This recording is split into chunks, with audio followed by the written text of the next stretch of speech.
사랑하는 예봄의 성도 여러분, 오늘 화요일 새벽입니다. 오늘도 성도님들의 가정과 생업이 하나님의 은혜와 평강이 넘쳐나기를 주님의 이름으로 축원합니다. 어서속히 코로나19가 다시 확산되지 않기를 소망하며 기도합니다.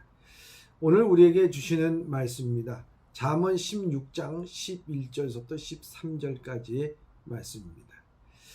제가 봉독하도록 하겠습니다. 공평한 저울과 접시 저울은 여호와의 것이요 주머니 속의 저울추도 다 그가 지으신 것이니라. 악을 행하는 것은 왕들이 미워할 바니 이는 그 보좌가 공의로 말미암아 굳게 섬이니라. 의로운 입술은 왕들이 기뻐하는 것이요 정직하게 말하는 자는 그들의 사랑을 입느니라 말씀합니다. 다시 한번 봉독하도록 하겠습니다. 공평한 저울과 접시 저울은 여호와의 것이요 주머니 속의 저울추도 다 그가 지으신 것이라.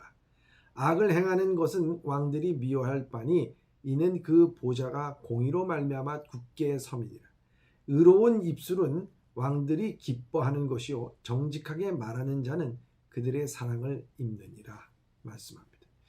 저는 이 세 절의 구절을 통해서 함께 생각해 볼 것이 타협하지 말아야 될 세 가지라는 주제를 갖고 말씀을 나누려고 합니다.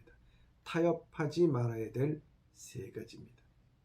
첫째는 불공평과 타협하지 말아야 된다는 것입니다. 공평한 저울과 접시 저울은 여호와의 것입니다 라고 말씀하고 있습니다. 여기서 나오는 저울은 무게를 달 때 쓰는 저울을 말하고, 접시 저울은 두 개의 접시를 가진 천칭을 의미합니다. 그래서 잠언서의 저자는 이러한 저울들은 여호와의 것이라고 말씀하고 있습니다. 이 말은 여호와께서 우리가 저울을 사용할 때 정직하게 행하는지 아니면 남의 눈을 속이는지 다 알고 계신다는 말씀입니다. 경건한 사람은 교회뿐만 아니라 자신이 사는 모든 영역에서도 하나님의 주권을 인정합니다. 그리고 이러한 사람은 모든 영역에서 하나님의 뜻대로 살라고 최선을 다합니다. 주머니 속의 저울추도 다 그가 지으신 것입니다. 여기서 나오는 주머니 속의 저울추 역시 물건을 달 때 사용하는 도구입니다. 일반적으로 고대 근동에서는 무게를 달 때에 저울추를 주머니 속에 넣어 사용했습니다. 11절에 나오는 공평한 저울, 접시 저울, 그리고 주머니 속의 저울추는 모두 다 상거래를 할 때 사용되는 저울입니다. 잠언서의 저자는 이러한 것들이 모두 다 여호와께서 지으신 것이라고 말씀하고 있습니다. 이 말 역시 상거래를 포함한 모든 영역에서 하나님께 여호와께서 지으신 것이라고 말씀하고 있고, 여호와께 속하여 있다는 것을 말씀해주고 있습니다. 자신의 입맛대로 저울추가 변한다면 그거는 불공평한 것입니다. 우리 사회를 줄 세우는 사회라고 말합니다. 즉 학력으로 줄 세우고, 물질로 줄 세우고, 동향으로 줄 세우고, 이념으로 줄 세우고, 인기로 줄 세웁니다. 누구나 똑같은 실력과 재능으로 인정받아야 하는데 자신만의 기준과 잣대를 갖고 사람들을 줄 세우려고 하면 세상은 인재가 사라지고 불공정한 사회가 되어 많은 사람들이 편법을 쓰려고 할 것입니다. 하나님은 그것을 싫어합니다.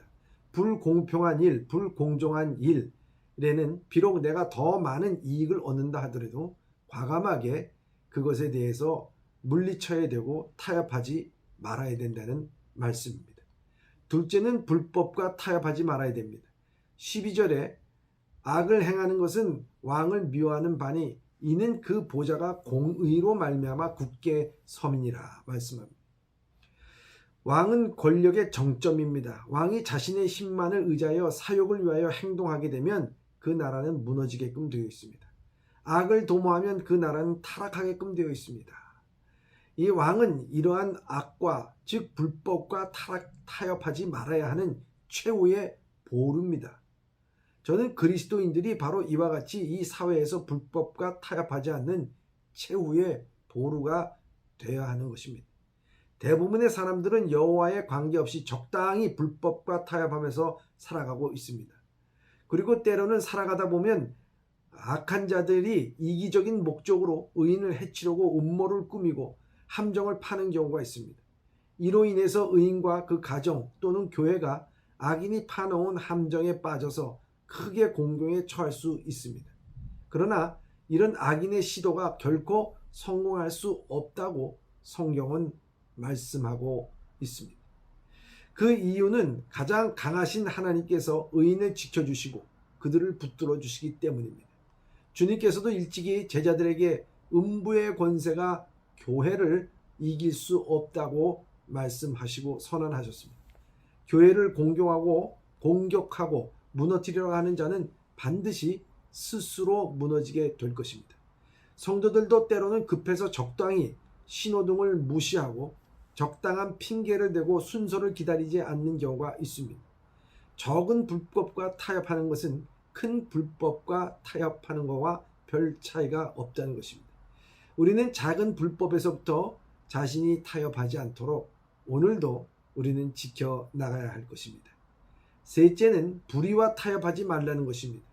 13절에 의로운 입술은 왕이 기뻐하는 것이요 정직하게 말하는 자는 그들의 사랑을 입느니라 말씀합니다. 왕들이 기뻐하는 것은 의로운 입술입니다. 정직하게 말하는 자가 사랑을 받습니다. 그러나 불의한 입술은 왕들이 기뻐하지 않습니다. 만왕의 왕이신 하나님께서 기뻐하시지 않는다는 것입니다. 불의와 타협하지 말아야 하는 이유는 타락의 길로 들어서는 것이기 때문입니다. 타협한다고 타락할까요? 라고 질문한다면 답은 그렇습니다. 불의와 타협하는 것 자체가 타락입니다. 불의는 하나님을 기쁘게 하지 못하게 하는 것입니다. 타락에 대한 정의를 내려본다면 악을 행하다 못된 구렁이에 빠지는 것이라고 사전에 정의가 되어 있습니다. 타락은 기독교에서 하나님의 말씀을 어기고 죄를 범하여 불신의 상태에 빠지는 것을 의미합니다. 아담과 하와가 하나님의 말씀을 어기고 선악과를 먹음으로 말미암아 타락함과 똑같은 것입니다. 이 타락의 시작은 불의와 타협하는 것입니다. 오늘 우리의 신앙의 자유함을 가질 수 있었던 것은 루터가 그 당시 최고의 권력을 누리고 있었던 이 교회의 불의와 맞서 타협하지 않고 종교 개혁을 이루어냈기 때문입니다. 우리는 불인 줄 알면서 친한 사람들이니까 내가 신세를 졌으니까 라는 이유로 불의와 타협을 한다면 신앙은 타락을 할 것입니다. 오늘도 사랑하는 성도 여러분, 타협하지 말아야 할 것에 대해서는 불공평과 타협하지 말고 불법과 타협하지 말고 불의로부터 타협하지 말고 하나님의 말씀으로 여러분들의 신앙을 지켜나갈 수 있기를 주님의 이름으로 축원합니다. 기도하겠습니다. 사랑의 하나님 아버지, 우리는 너무나 작은 것을 무시하면서 작은 불법, 작은 불의, 작은 불공평에 대해서 우리는 타협할 때가 너무 많이 있습니다. 하나님, 거기서부터 우리의 신앙을 지켜나갈 수 있는 오늘 하루가 되게 하여 주시옵소서. 예수님의 이름으로 기도드리옵나이다. 아멘.